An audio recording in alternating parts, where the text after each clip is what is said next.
ግን የሚናገራቸው መንፈስ ቅዱስ ነው። ኢየሱስ ጌታ ነው።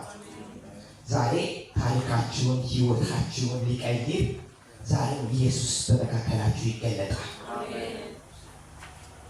ወገኖቼ ኢየሱስ በሚያልፍበት በዛ ሰፈር ላይ በዛ አካባቢ ላይ ታምራትን ድንቆችን ነው የሚሰራው። ዛሬ በመካከላችን ውስጥ ያልፋል።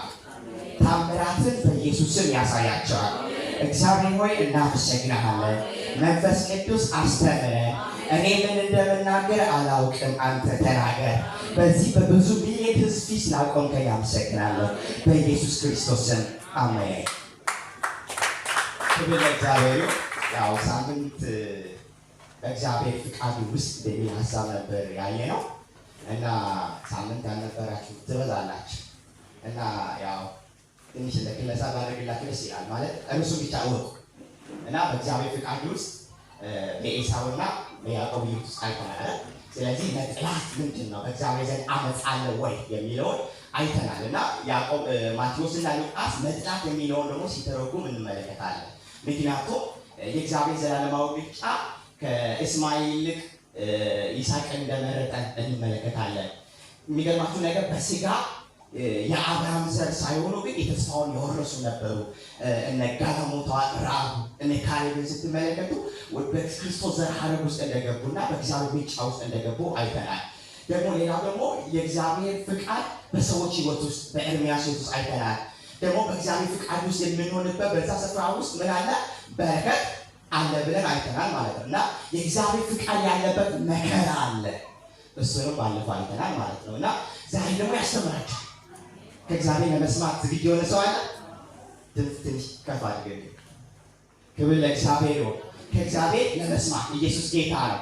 ዛሬ የምንማረው ትምህርት ከአንደበትህ በምታወጣው ቃል ጋር እግዚአብሔር አብሮ ይሰራል።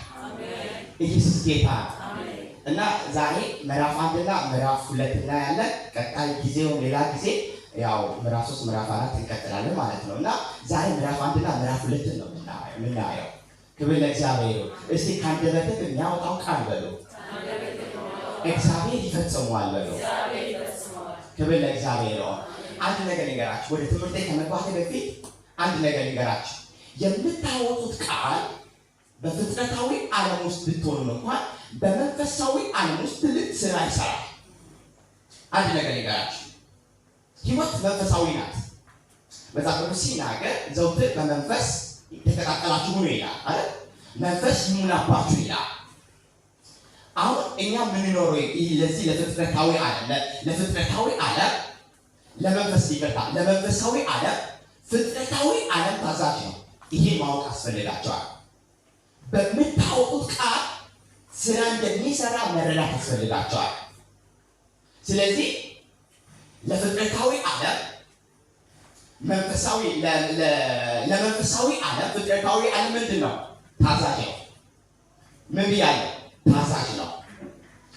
ማንም ሰው ይሁን ምንም ሰው ይሁን መንፈሳዊ ነገር መሞከሩ አይቀርም። በጌታ ሆነ አልሆነም ግን መንፈሳዊ ነገር መጠቀሙ አይቀርም። አሁን ለምሳሌ አንድ ነገር ልንገራችሁ። በጌታ የሆነና በጌታ ያልሆነ ሰው ሙግት ውስጥ ቢገባ በስጋ ሙግት ውስጥ ቢገባ አልሸነፍ ቢሉ ግን መጨረሻቸው የሚያደርጉት መንፈሳዊ ነገር ነው የሚጠቀሙት።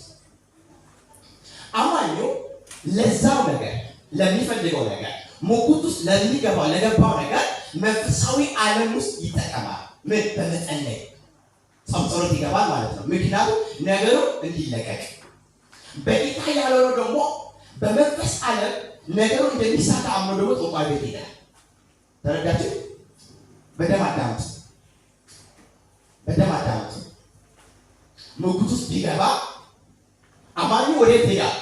ጸሎት ይሄዳል። ያኛው ወዴት ይሄዳል?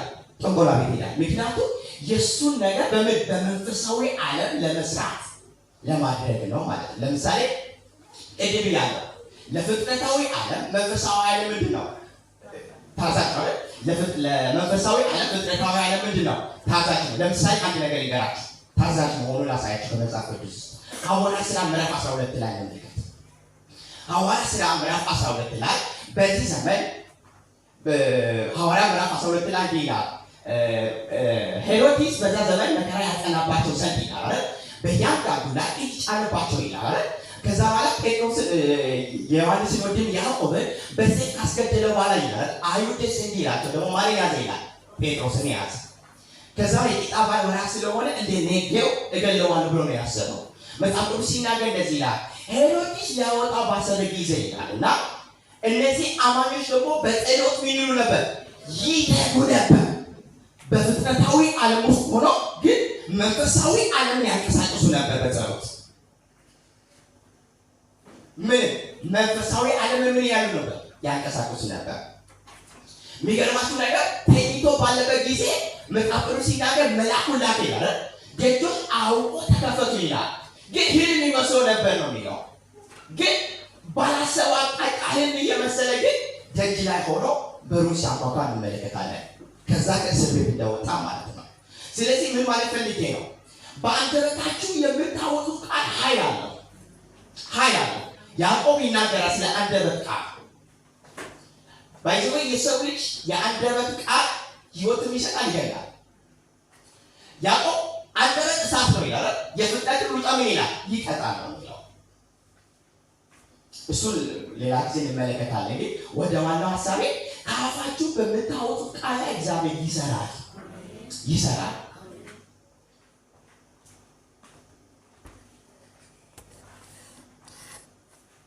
ምዕራፍ 1 ላይ ያው የምትጽፉ ካላችሁ ወይም በአይምሮቻችሁ ያዙ። የስንፍና ቃል የምናወጣበት ምክንያቶች። አንዳንድ ጊዜ አሁን ስለ ስንፍና ቃል እናውጣ። ምክንያቱም መጽሐፍ ቅዱስ ሲናገር በአንደበት ቃል ምን ትሆናለህ? ትጠመዳለህ። ሰው ከአንደበቱ የሚያወጣው ቃል ነው የሚወርሰው። በህይወታችሁ ውስጥ የምታወጡት ቃል በማይመች ሁኔታ ውስጥ ብትሆኑ እንኳን የድል ቃል ትናገሩ። በህይወታችሁ ውስጥ የመሸነፍ ሽንፍና ቃል መናገር የለባችሁ ማለት ነው። እና የመጀመሪያው ለምንድን ነው ሰው በህይወቱ ስንፍና ነው የሚናገረው ሲባል የህይወት ማዕበል ሲበዛ። የምን ማዕበል? የህይወት ማዕበል ሲበዛ። አንዳንድ ጊዜ በህይወታችን ህይወት ትምህርት ቤት ናት። በእርግጥ ህይወት ብዙ ነገር ታስተምራለች፣ ብዙ ነገር ትማራላችሁ። ግን በህይወታችሁ ውስጥ የሚበዛው ማዕበል አለ፣ የሚበዛው ወጀብ አለ። ለምሳሌ መጽሐፍ ቅዱስ ሲናገር ክፍሉን ላንብብላችሁ። ማርቆስ ወንጌል ምዕራፍ 4 ቁጥር 35 ላይ እንደዚህ ይላል። በዛም ቀን በመሸ ጊዜ ወደ ማዶ እንሻገር አላቸው ይላል። የሚገርማችሁ ነገር አንድ ነገር ልንገራችሁ። በህይወታችሁ ውስጥ እግዚአብሔር የተናገረላችሁ ቃል አለ። እግዚአብሔር የተናገረ ቃል አለ። እግዚአብሔር ሐዋርያቶችን ደቀ መዛሙርቶችን አንድ ነገር ነው የተናገረው። ወደ ማዶ እንሻገር። እግዚአብሔር አምላክ ለእናንተ የሰጠው የተስፋ ቃል አለ። ገንዘብ ሰጥቷል? አልሰጠም። መጽሐፍ ቅዱስ ሲናገር በተስፋ ደስ ይበላችሁ ትወርሳላችሁ ብሎ ተናግሯል አይደል? በማይመች ሁኔታ ውስጥ ብትሆኑ ትወርሳላችሁ። ምን ይላል? በማይመችበት ሁኔታ ውስጥ ብትሆኑ ትወርሳላችሁ። ግን እግዚአብሔር አምላክ አንድ ነገር ነው የተናገረው፣ ወደ ማዶ እንሻገር። ስለዚህ በነገር ሁሉ ትባረካለህ፣ በነገር ሁሉ ትሳካለህ። ግን ህይወት ትምህርት ቤት ናት፣ ትማራለህ። ብዙ ፈተናዎችን ታያለህ። ግን ፈተና ውስጥ ገብተህ ግን የማይሆን ንግግር በህይወት አትናገር። የእግዚአብሔር የተናገረ የተስፋ ቃል አሰላስል። ያወራው ነገር አለ፣ የተናገረው ነገር አለ። የሚገርማችሁ ነገር ግን እርሱ ውስጥ ተኝቶ ነበር ይላል። በውስጠኛው ክፍል ውስጥ ምን ሆኖ ነበር? ተኝቶ ነበር ይላል። ግን ወደ ማዶ እንሻገር ነው ብሎ ነው የተናገረው። ግን ምን ተነሳባቸው? ማዕበል፣ ወጀብ ተነሳባቸው። ግን ቃል ይዞ ነበር የተነሱት። ህይወት በቃል ተጀምሯል። እግዚአብሔር አምላክ የተናገረን ቃል አለ። እግዚአብሔር ሐዋርያት ተስፋ ነው የሰጠው። ግን ሐዋርያቶች ስለ ኢየሱስ መመታትን መገረፍን እንደ ሙሉ ደስታ ቆጥሩ ይላል። ምክንያቱም በፈተና ውስጥና በቻሌንጅ ውስጥ ሆኖ የስንፍና ቃል አልተናገሩ፣ የድልን ቃል ነበር የተናገረው። ጳውሎስም ሲናገር እንኳን ሊገለጥ ካለው ክብር ጋር ሲነጻጸር አለ የአሁኑ ዘመን መከራ ምን እንደሆነ አስባለሁ አለ። በመከራ ውስጥ ሆኖ ተደብድቦ ስንፍና ቃል ተናገረ። በሕይወታችሁ ውስጥ ማበድ ሲበዛ ወጀብ ሲበዛ እግዚአብሔርን አመስግኑት፣ እግዚአብሔርን አክብሩት። በሕይወታችሁ የመሸነፍን ቃል አትናገሩ። የምታወጡት ቃል ለሌላ ትወርሳላችሁ። አልችልም ባይነትን አስወግዱ። ስለዚህ ምን ተነሳ ይላል? ማበድ ወጀብ ተነሳ። ቅቃ ይዞ ነው የጀመሩት ጉዞ። ከእግዚአብሔር ሰምቶ ነው የጀመሩት። እግዚአብሔር ነው እንጓዛለን። ግን መሀል ላይ ምን አጋጠማቸው? ማበድ። ቅድም ያ ህይወት ብዙ ነገር ታስተምራለች። ግን በማይመችበት ሁኔታ ውስጥ ብንሆን እግዚአብሔር እናመስግነው፣ ቃል እናውጣ። ምክንያቱም ሐና እግዚአብሔር ድሃ ያደርጋ ደግሞ ምን ያደርጋል? ባለጠጋ ያደርጋል። እግዚአብሔር የጊዜ አምላክ ነው። ዛሬ ልታጣ ትችላለህ፣ ነገ ታገኛለህ። በምታጣበት ስፍራ ግን ስፍና ቃል አትናገር። የምታጣው ነገር እግዚአብሔር ሊያስተምር ስለሚፈልግ ሊሆን ይችላል በእርግጥ። ስለዚህ በአንደበታችሁ አትጠመዳላችሁ። ሁል ጊዜ በህይወታችሁ የድልን ቃል መናገር ልመዱ። ግን እነዚህ ሰዎች ጌታ ሆይ ስንጠፋ አይገድልም ሆይ ምን ተነሳባቸው? ማበድ፣ ወጀብ፣ ፈተና በዛባቸው፣ ውጣ ውረድ በዛባቸው። ስለዚህ ስንጠፋ አይገድልም እንዲህ አሉት። ማበድ ተነሳ፣ ወጀብ ተነሳ። ግን ማበሉን ጸጥ አደረገው እያለ መጽሐፍ ቅዱስ ይናገራል። ስለዚህ ዛሬ ማበል ሊነሳ ይችላል፣ ወጀብ ሊነሳ ይችላል። ዛሬ ታገኛለህ፣ ነገ ታጣለህ። ቀደም ያለው ሲወት ብዙ ነገር ታስተምራለች። ማግኘትም አለ ማጣትም አለ። ግን በማጣት ውስጥ ሆነ ግን እኔ አልረባም፣ እኔ አልጠቅምም፣ ይህ የስንፍና ቃል ከሕይወት አስወግድ። በማይመች ሁኔታ ውስጥ ሆነ የድልን ቃል ተናገር። በማይመች በሚያስጨንቅበት ሁኔታ የድልን ቃል ተናገር። ኢየሱስ ጌታ ነው።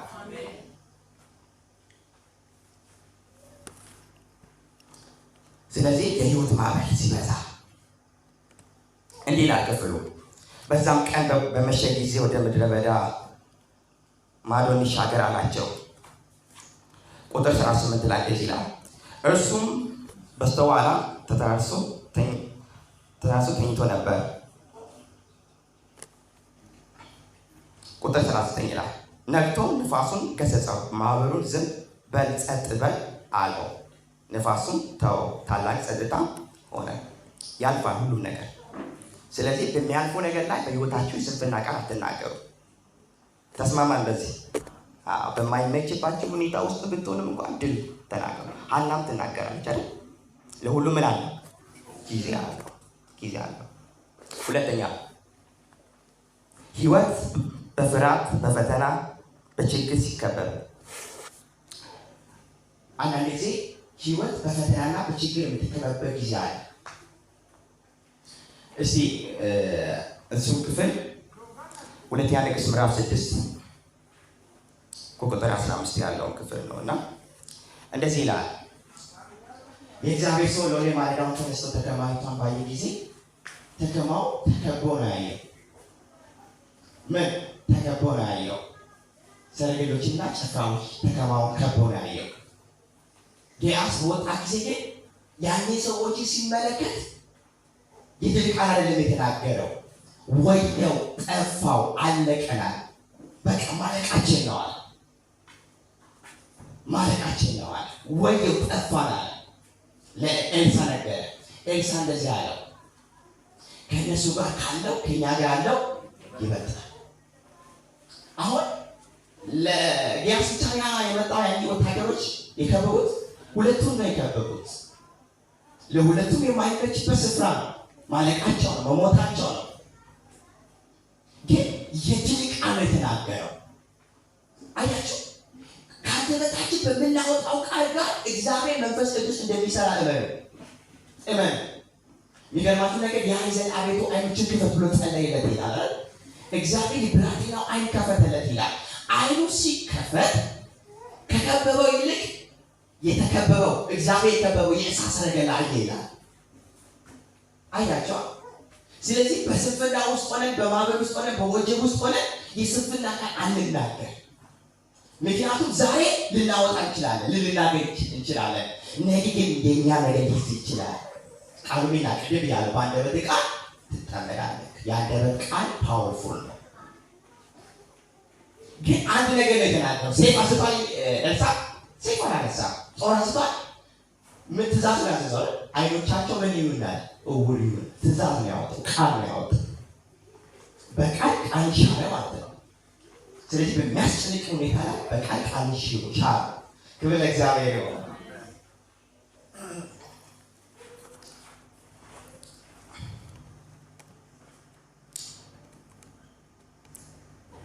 ያው ሁለተኛ ምዕራፍ 2 ቀርቻለሁ ማለት ነውና የአንደበትን ቃል ኃይል እንያ። አንድ ካፋችሁ የምታወጡት ቃል ኃይል እንዳለው ነው። ምክንያቱም ካፋችሁ የምታወጡት ቃል ተራ ቃል አይደለም። እግዚአብሔር ታላቅ ነገር ያደርጋል። ኢየሱስ ጌታ ነው እና ሁለተኛ ነገሥት ምዕራፍ 7 ቁጥር 1 ላይ ስንመለከት አንድ ነገር ነው የምንመለከተው። የአህያ ጭንቅላት የቴዎፍሎስ በሚሸጥበት በዛ ታይም በምድሪቱ ረሃብ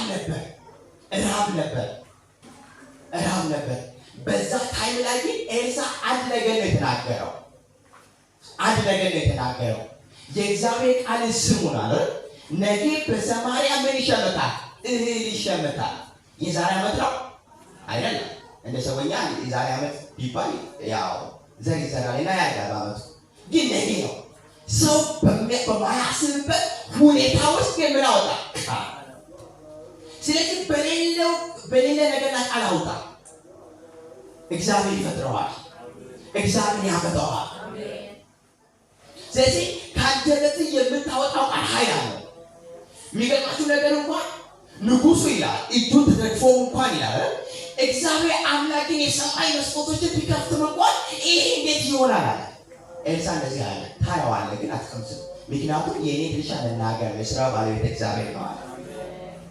ያው መጽሐፍ ቅዱስ እንደዛ ይልም፣ ግን እንደዛ ሳይል አይቀርም። ኢየሱስ ጌታ ነው። ግን አንድ ነገር ይጋራችሁ፣ አምናችሁ በምታወጡት ቃል ላይ እግዚአብሔር ምንኛ ታምራት እንደሚያሳያችሁ ላሳያችሁ። ኤልሳ የተናገረው ቃል ቀጥታ ወደ 4 ለምጻሞች ልብ ውስጥ ገባ። ነገ ይሸመታል ብሏል አይደል? ግን ኤልሳ የተናገረው ቃል ቀጥታ ወደ 4 ለምጻሞች፣ ያው ለምጻም በአይሁድ አብሮ አይኖርም፣ ከሰፈር ይገለላል። ለምጹ እስከሚጸና ድረስ፣ ለምጹ እስከሚፈወስ ድረስ 4 ለምጻሞች ልባቸው ውስጥ ገባና የሚገርማት እነሱን ማነሳሳት ጀመረ። አያቸው። ስለዚህ የሚያስጨንቃችሁ ጉዳይ ሊሆን ይችላል፣ የምትፈልጉት ነገር ሊሆን ይችላል፣ የትኛው ነገር ሊሆን ይችላል። ግን አምናችሁ ቃል አውጡ። ምክንያቱም የምትፈልጉት ነገር ሁሉ በእግዚአብሔር ፍቃድ ውስጥ ይመጣል። ታምራትን ማየት ትጀምራለህ፣ ድንቅን ማየት ትጀምራለህ። ጌታው አጥቻለሁ በል። ያስፈልጋል ጌታው ያስፈልገኛል ብለህ ቃል ተናገር፣ አምነህ ተናገር። ምክንያቱም እግዚአብሔር የአንደበትህን ቃል ያጸናዋል። የሚገርማችሁ ነገር እነዚህ ሰዎች 4 ለምጻሞች ዝም ብሎ የተቀመጡ ሰዎች ናቸው። ዝም ብሎ የተቀመጡ ሰዎች ልባቸው ገባና ውስጣቸው ማነሳሳት ጀመሩ። በቃ ሞታቸው ናፈቁ። እስከ መቼ በራብ እናልቃለን? ማን የተናገረው ቃል ነው? ኤልሳ የተናገረው ቃል ቀጥታ ወደ 4 ለምጻሞች ውስጥ ልብ ውስጥ ገባና አነሳሳቸው። በቃ እዚህ በራብ በጣም መንገድ ብትሞት ይሻላል። ማን የተናገረው ቃል? ኤልሳ የተናገረው ቃል። አያቸው። አምናችሁ የምታወጡ ቃል ስራ ይሰራል። ቀጥታ ወደ ሰው ልብ ውስጥ ይገባል። አምናችሁ ቅድም ያለ ስለ መንፈሳዊ ዓለም ነግሬያቸዋለሁ። ታዛዥ ነው። ይህ ፍጥረታዊ ዓለም ለመንፈሳዊ ዓለም ምንድን ነው? ታዛዥ ነው።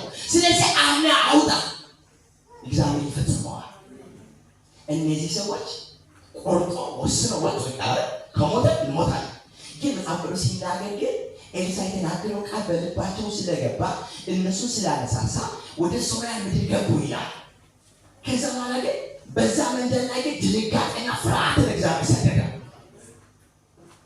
አየህ፣ አንተ በምታወጣው ቃል ጋር እግዚአብሔር ይፈጽም ዘንድ ይተጋል።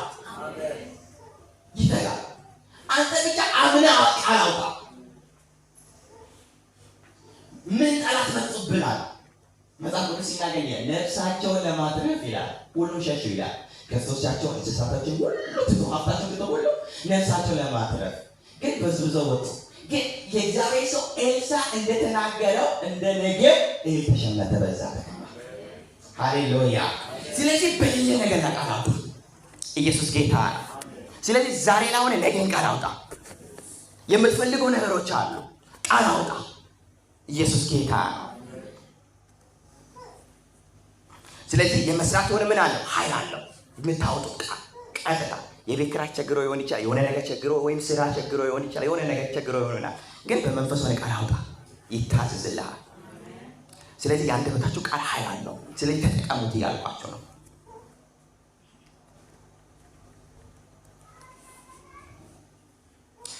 ሁለተኛ የምታወጣው ቃል እግዚአብሔር ይፈጽመዋል። ኤርምያስ ምዕራፍ 1 ቁጥር 9 ላይ ይላል እግዚአብሔር እጄን ዘርግቶ አፌን ዳሰሰ፣ እግዚአብሔርን እነሆ ቃሌን በአፌ ውስጥ አኑሬዋለሁ። ምን ቃሌ በምን ውስጥ? በአፌ ውስጥ። ስለዚህ የእግዚአብሔር ቃል አለ በውስጥ። ኢየሱስ ጌታ ነው። እነሆ ትነቅልና ታፈርስ ዘንድ ይህ ስልጣን ሰጥቶልሃል። ባንደበትህ ቃል ጋር ለኤርምያስ ብቻ አይደለም ለእናንተ ይጸናል። ኢየሱስ ጌታ ነው። ትገለብጥ ዘንድ ትሰራ ትተክል ዘንድ በአሕዛብና በነገሥታት ላይ ዛሬ አድርጌአለሁ ያለ ይቀጥላል ማለት ነው። ስለዚህ የምታወጣው ቃል ጋር እግዚአብሔር አብሮ ይተካል ማወቅ አለብህ ማለት ነው። ኢየሱስ ጌታ ነው። ሌላ ደግሞ የመፍጠር የሆነ ኃይል አለው። የምን የመፍጠር እስቲ የመፍጠር ነው። እስቲ አንድ ነገር ልንገራችሁ። የመፍጠር የሆነ ኃይል ያሳያችሁ። እግዚአብሔር አምላክ ለአብርሃም የምትወደው አንደኛ ልጅን ይስሐቅን ምን አድርግልኝ አለ? ሰዋልኝ አለ። ይዞ ወጣ ወደ ሞሪያ ተራራ። ልጁ ምን አለ? አባቴ እንጨቱ አለ ምኑ አለ፣ ግን የመስዋዕቱ በግስ አደረጋለሁ። ግን ምን አለ? የመስዋዕቱ በግ ማን ያዘጋጃል? እግዚአብሔር ያዘጋጃል። ምን የተናገረው? ቃል። ስለዚህ አምነህ በምታወጣው ቃል ጋር ይፈጠራሉ፣ ይመጣሉ። እኔ ከሁሉም ነገር የሚገርመኝ ነገር ከዚህ ቀደም ነገር ተናግሬያለሁ እና በሞሪያ ተራራ የቤት እንስሳት ይገኛል? አይገኝም። ቢገኝም ይበላል። ግን በዛ ሞሪያ ተራራ ላይ የቤት እንስሳት ተገኘ። የመስዋዕቱን በግ ማን አዘጋጀ? እግዚአብሔር አዘጋጀ። ለዚህ ነው ሰው ልጅ ከእግዚአብሔር አፍ በሚወጣው ቃል ይኖራል እንጂ ቃሉ የማኖር ኃይል አለው። ባጠራቀምነው በብሩ በሀብቱ ብዛት ሳይሆን ከእግዚአብሔር አፍ በሚወጣው ቃል ትኖራለህ። ቃሉ ደግሞ የማኖር ኃይል አለው። የመፍጠር የሆነው ኃይል አለው። ስለዚህ የአንደበቶቻችሁን ቃል ተጠቀሙ።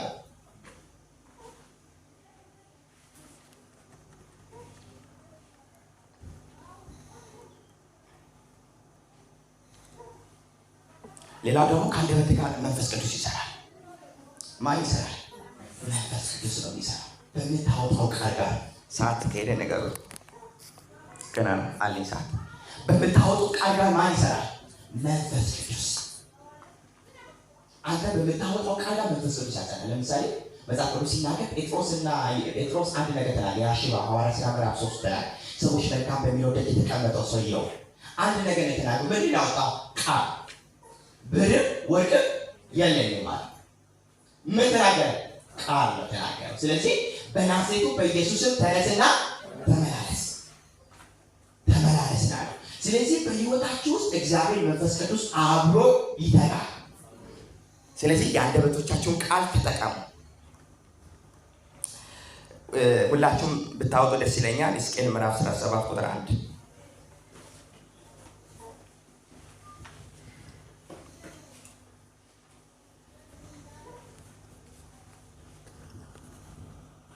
ሕዝቅኤል ምዕራፍ 17 ቁጥር 1 እንደዚህ ይላል። የእግዚአብሔር እጅ በላይ ነበር። የማን እጅ? የእግዚአብሔር እጅ በላይ ነበር። እግዚአብሔር በመንፈሱ አወጣኝ፣ አጥንቶቼ በሞላ ሸለቆ መካከል አኖረኝ። በእነሱም አንጻር በዙሪያቸው አሳለፈኝ። እነሆ በሸለቆ ፊት እጅግ ብዙ ነበሩ፣ እነሆ እጅግም ደርቆ ነበር።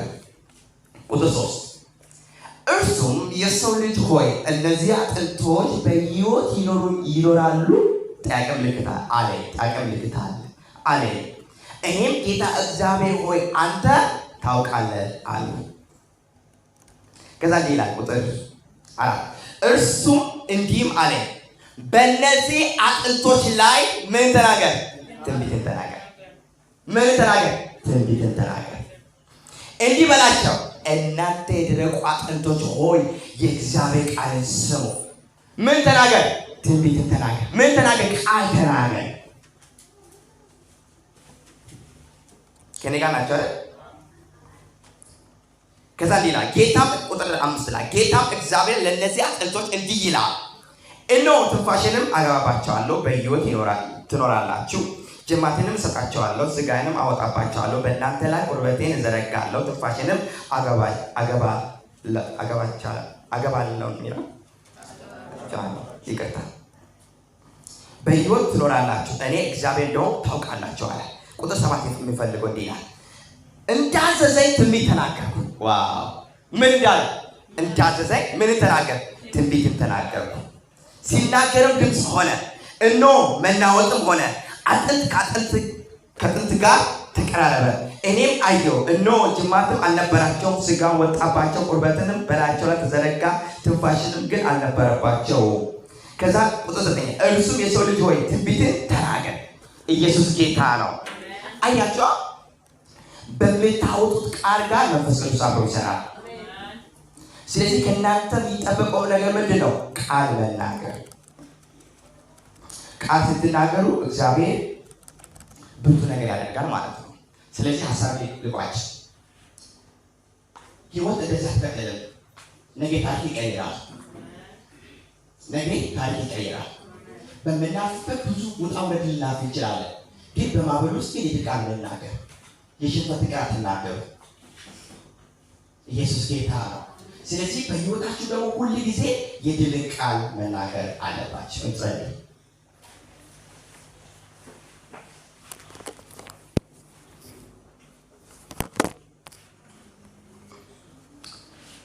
እስቲ ምን አስተማራችሁ መንፈስ ቅዱስ?